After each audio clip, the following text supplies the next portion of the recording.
Hi everyone, Scott Pyre, pop cult fan here. I just watched the last 3 episodes of Marvel's IronHeart, which aired last night on Disney Plus, and I'm ready to talk about the IronHeart show in full now that I've seen all 6 episodes.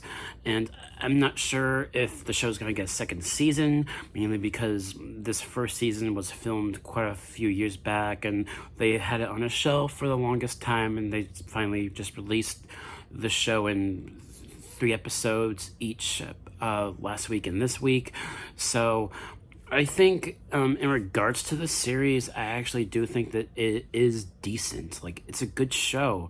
I think the kind of journey that Riri Williams goes on, it's not your typical kind of superhero journey that you usually see in the MCU. They do something different with her character by the end of it. And while I don't think the execution was completely there, I think what we have here is something that you can very much relate to in real life. And, I felt that, especially watching the finale.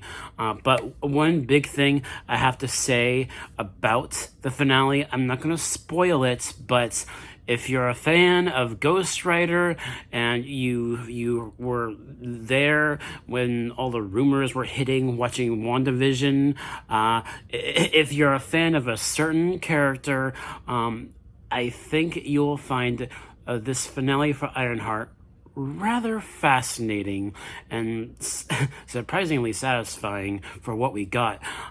And it was interesting and compelling, and also that one line of dialogue from that character, it really hit me because I actually teared up a little bit during that line that he was saying, and oh wow. But anyway, I think the first half of this show, the first 3 episodes, are probably like the weaker episodes, and I think the show got better as it went on, especially with some of the action sequences. I do think the action sequences are decent, and for a TV budget on Disney Plus, they did a really good job with making the iron suits look as good as they do for this show, for Ironheart's suits, and they are like they look impressive for what they were able to do for a TV Disney Plus budget. It was definitely like visually like really interesting to look at, and yeah, that was well done. And I think all the acting I thought was really great, especially from Alden Ehrenreich, Han Solo. I think what they do with his character, admittedly, was a little bit predictable, but at the same time, I liked his presence, especially in the first couple episodes, and I could see, I kind of saw where it was going with his character, while at the same time they do subvert expectations a little bit in the finale, which I liked.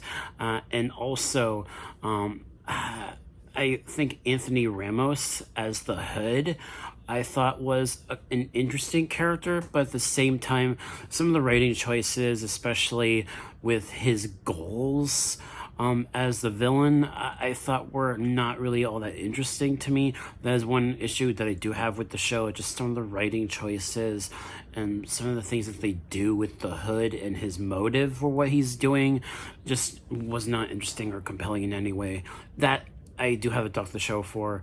This is one of my main issues with it. But I think with how they circle around back to Riri and her journey, and the way they kind of, the way Riri and the Hood's character kind of mirroring their journeys in a way that I thought was rather fascinating, and also the fact that you have this friend that Riri was very close to when she was younger, and that which leads into what this show is, that it does differently compared to most MCU movies or shows. This is a story about grief. This is a kind of a tragedy in a way. The kind of tragedy that this is kind of makes you think of what it's like to lose someone you really care about, and how that can really like affect you emotionally and physically too, in a way. And that can kind of, it can drive you to possibly make bad decisions. And you see that with Riri's character. That happens in real life. I think the kind of journey there is very relatable. Also think that, by the end of it, when you get to that finale and you expect her to make a certain decision with that character I mentioned, I was expecting, her to make the right decision. I was expecting it.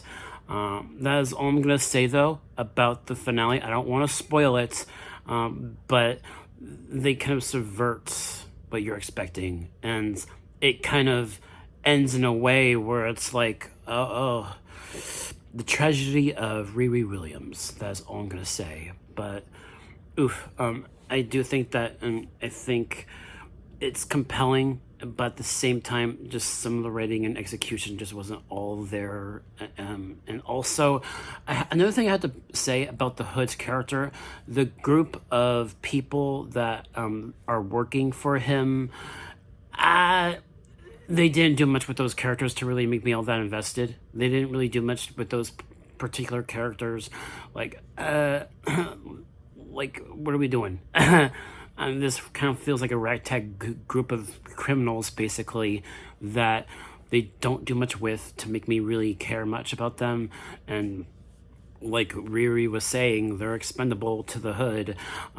And it just wasn't all that interesting to me at all with those characters. And I think in regards to the music, I think the music is good too.